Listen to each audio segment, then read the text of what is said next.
সৃজন খবর বাংলা, খবর যেখানে জীবনের কথা বলে।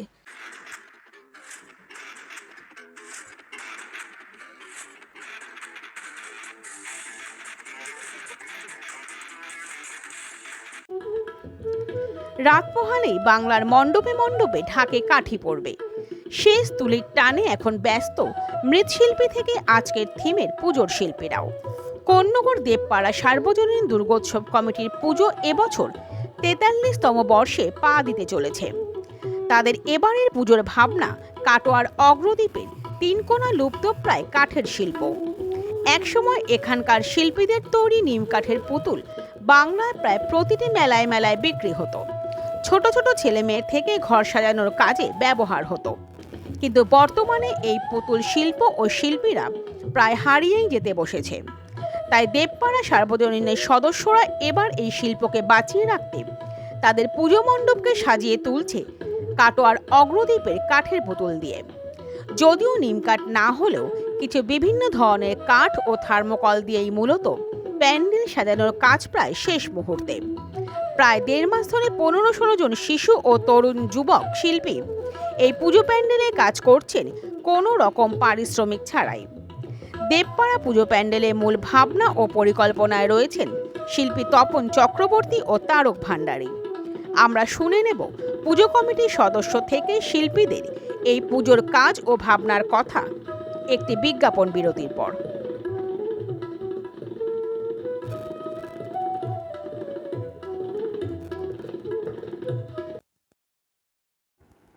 জিন্স কর্নার, এখানে জিন্সের নামি দামি কোম্পানির যে কোনো পোশাকের কেনাকাটার ওপর থাকছে 50 থেকে 60% পর্যন্ত ডিসকাউন্ট।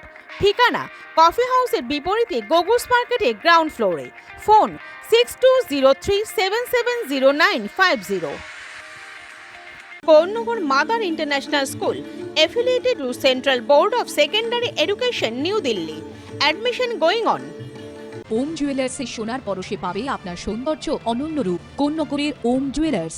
নবগ্রাম ইন্ডেন প্রতিদিন 24 ঘন্টা আপনাদের সেবায়। ডোমেস্টিক ছাড়াও কমার্শিয়াল ইন্ডাস্ট্রিয়াল সার্ভিসও দেওয়া হয়।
আপনার পুরো টিম নিয়ে কতজন শিল্পী কতদিন ধরে করছেন এই কাজটা? আমাদের ১.৫ মাস ধরে এই কাজটা চলছে। আমাদের এই এলাকার বলতে পারেন আমাদের কিছু ছাত্রছাত্রী আছে, প্লাস হচ্ছে আমাদের বন্ধুরা প্রতি বছরই আমাদের সাথে। ওরা নিরলস প্রচেষ্টা, এটা কল্পনা করা যায় না। ওদের পরিশ্রম অক্লান্ত পরিশ্রম, মানে সেই সকাল থেকে একদম রাত পর্যন্ত চলছে। এবং এই চলাটা হচ্ছে এরকমই যে প্রত্যেকেই কিন্তু এখানে যে পারিশ্রমিক নিয়ে কাজ করবে বা দেনা পাওনার ব্যাপার এরকম নয়। এখানে হচ্ছে আন্তরিকতা। এখানে তারকের প্রতি ওদের একটা ভালোবাসা আছে প্রত্যেকেরই। আমার সাথে কিছু এসছে, কয়েকজন আমার ছাত্রছাত্রী আছে।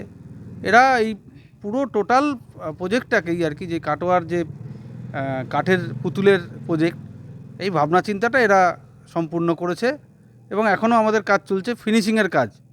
এটা ভালোভাবে হবে আশা করি। এবং যারা প্রতিমা দেখতে আসবে, এখানে মণ্ডপ দেখতে আসবে, তাদেরকেও আমরা খুশি করতে পারবো।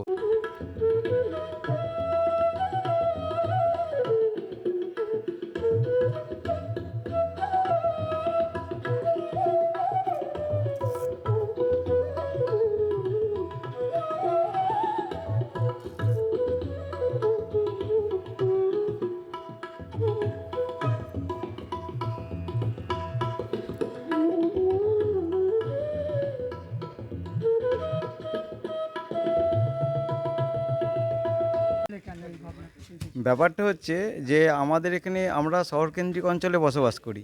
এখানকার মানুষ যে কোনো জায়গায় হাত বাড়ালে কোনো কিছু একটা কাজের দিশা পায়, কিন্তু গ্রামাঞ্চলের মানুষ যারা শহরকেন্দ্রিক আর কি চিন্তাভাবনা রয়েছে যে আমরা শহরে আসব, শহরে এসে কিছু কাজবাজ করে কিছু অর্থ উপার্জন করে নিয়ে যাব, সেখান থেকে তাদের সংসার চলে। এবার আমরা যেখানে গেছিলাম কাটোয়ার অগ্রদ্বীপ অঞ্চলে, সেখানে দেখলাম একটা ছোট্ট প্রত্যন্ত গ্রাম। সেই গ্রামে এখনও ঠিকমতো আর কি যে এই শিল্পের প্রসারটা যে সারা দেশে যে রাজ্যের মধ্যে ছড়িয়ে দেওয়ার চিন্তাভাবনা, তারা কিন্তু এখনও যুগ যুগান্ত ধরে করে যাচ্ছে। তারা জেনারেশনের পর জেনারেশন এই কাজটা করে যাচ্ছে। আমরা তাদের কাছে গেছিলাম, গিয়ে তাদের কথাবার্তা জানলাম। তারা বলছে দেখো এখনকার সময় তো আমাদের ছেলেমেয়েরা পড়াশোনা করে এইসব কাজের মধ্যে আর কেউ আসতে চাইছে না। এসব কাজের মধ্যে আসতে চাইছে না, তার একটাই কারণ, এতে অর্থের জোগান নেই ঠিকমতো। আমাদেরও সংসার চালাতে দুর্বিষহ উঠছে। আমরা সেই জন্য আর কি যতটা পারি এই বাপ ঠাকুরদার শিল্পটাকে বাঁচিয়ে রাখার জন্য চেষ্টা করছি, নিরলস চেষ্টা করছি। তবুও তাদের মধ্যে থেকে যেটুকু আর কি, আপনারা এই যে শহরকেন্দ্রিক অঞ্চল থেকে আসছেন, এখানে দেখে যাচ্ছেন, এখানকার জিনিসপত্র কিনে নিয়ে যাচ্ছেন, আমাদের কথা রাজ্যের অন্যান্য মানুষের কাছে আপনারাও ছড়িয়ে দিচ্ছেন প্রচারের মাধ্যমে। এটাই হচ্ছে সবচেয়ে আমাদের কাছে বড় পাওনা। এর থেকে বড় পাওনা আর আমাদের কাছে কিছু হতে পারে না। আপনারা চেষ্টা করুন। আমি বললাম যে দেখুন, আমরাও চেষ্টা করছি যাতে এই আপনাদের কাজটা আমরা সকলের সামনে তুলে ধরতে পারি, শহরের মানুষকে আমরা জানাতে পারি যে এইরকম অগ্রদ্বীপ অঞ্চলে এরকম একটা ছোট্ট গ্রাম আছে, আপনারা যান, গিয়ে ঘুরে আসুন, দেখে আসুন যে ওরাও কিভাবে এই জীবন জীবিকার মাধ্যমে বেঁচে আছে। এটাই হচ্ছে আমাদের মূল ভাবনা।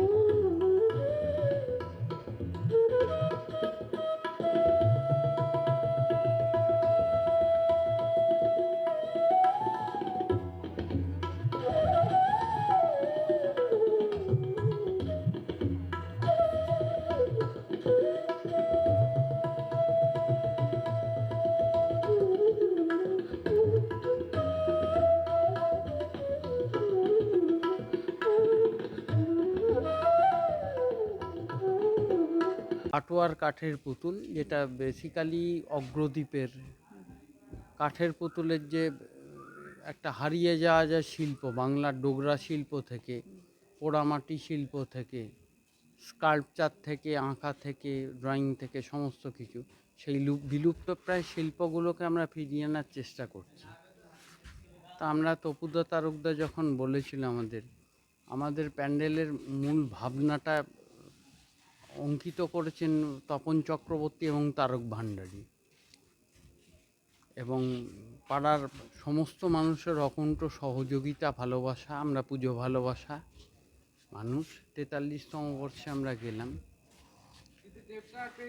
অদ্ভুত একটা আইডিয়া, এই লুপ্তপ্রায় শিল্পগুলোকে আমরা ফুটিয়ে তুলব। আগামী দিনে আমরা 50-এ পদার্পণ করতে চলেছি, সুবর্ণ জয়ন্তী বর্ষে। আমরা আশা করব দাদারা যে কাজটা করছে, মানে অসাধারণ কাজ, বাংলার বিলুপ্ত প্রায় লোকশিল্পগুলোকে, হারিয়ে যাওয়াগুলোকে, যেটা বেসিক্যালি কাটোয়ার অগ্রদ্বীপের কাঠ শিল্পটাকে, যেখানে একটা নিম কাঠকে কেটে, যখন একটা মাত্র ট্রেন ছিল বাড়াবেড়া, সেই কাঠগুলোকে কেটে যে শিল্প তৈরি হয় ওখানে, কাটোয়ারি কাঠের শিল্প, যেরকম কৃষ্ণনগরের মৃৎশিল্প। 43তম বর্ষে 1982 থেকে 2024-এ আজকে এটাই আমাদের যাত্রা। আমাদের যাত্রা শ্রী মা কালীর কৃপায় কোনো দিন না থামুক। মহাত্মা শিবচন্দ্রদেবের নামাঙ্কিত পাড়া আমরা চেষ্টা করেছি, এবং তপুদা তারকদা যে নিরলস প্রয়াস, এবং প্রত্যেকটা ছোট ছোট ভাই বোনেদের এবং দেবপাড়ার প্রত্যেকটা মানুষের যে ভালোবাসা, আমরা আগামী দিনে আরও ভালো কিছু উপহার দেবো এবং বিলুপ্তপ্রায় এই লোকশিল্পগুলোকে তুলে ধরতে পারবো। এটা আমাদের বিশ্বাস এবং আশা। সৃজন, খবর বাংলা নিউজ।